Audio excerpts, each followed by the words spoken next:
Dari sekian banyak panganan yang dikategorikan haram, ada sejumlah nama yang melekat paling atas di pikiran umat Islam kalau membicarakan makanan haram.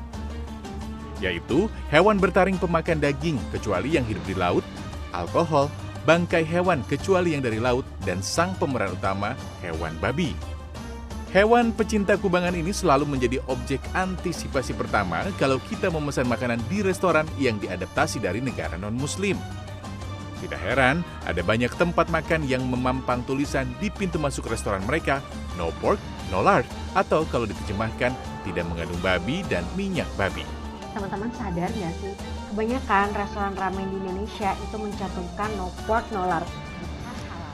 Nah, baru-baru ini di media sosial ada nih konten yang menyatakan kalau ternyata kebanyakan gerai makanan khususnya asal Jepang yang berlabel no pork no lard ternyata tidak memiliki label halal dari MUI.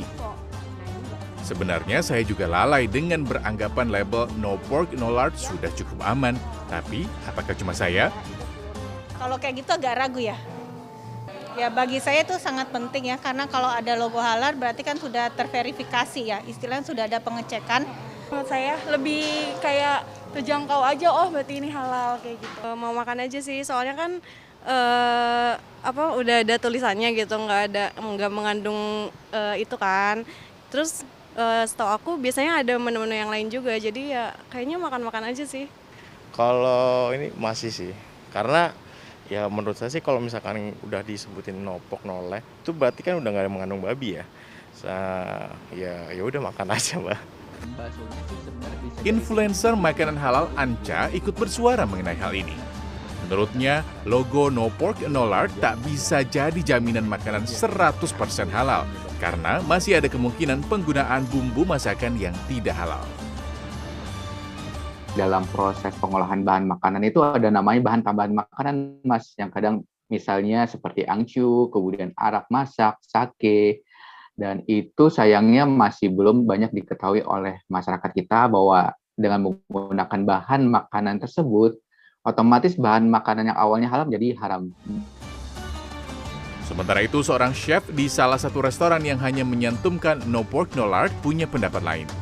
Ia mengklaim semua masakan yang ada di restoran tempatnya meracik makanan ini sudah aman bagi muslimin dan muslimah.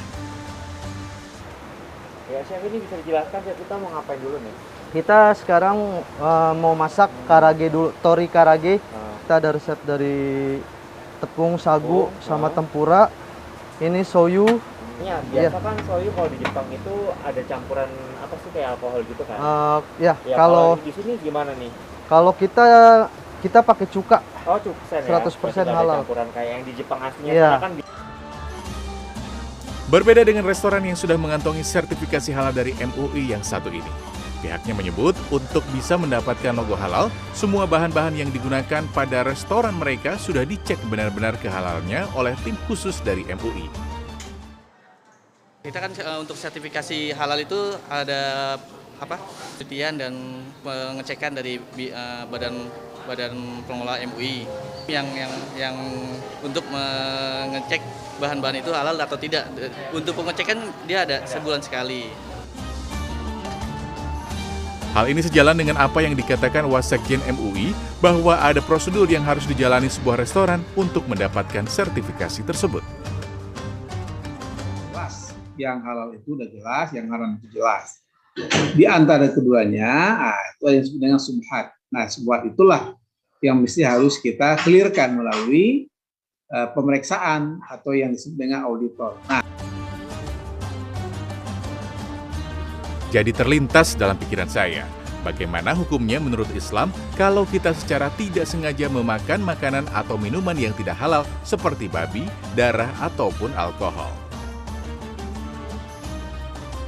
Seorang hamba yang takut makan babi karena babi adalah haram, lah kok tiba-tiba makan babi nggak tahu, nggak sengaja. Allah Maha Pengampun, tidak haram. Nggak usah dikorek perutnya, sudah biarkan. Ini senada dengan surah Al-Baqarah 173 yang menyatakan bila tanpa sengaja atau dalam keadaan terpaksa memakan yang haram serta tidak melampaui batas, maka tidak ada dosa baginya karena Allah Maha Pengampun lagi Maha Penyayang.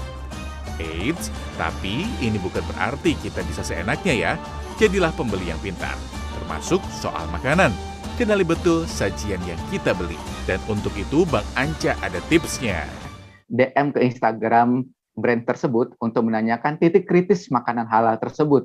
Misalnya untuk restoran Jepang kita akan tanya titik kritisnya mirin, apakah mereka menggunakan mirin atau enggak.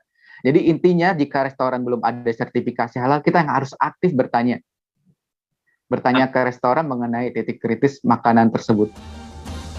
Nah, sudah jelas semua ya. Halal dan haramnya makanan tidak ditentukan dari jenis makanannya saja, tapi juga dari cara mendapatkan hingga bumbu yang digunakan.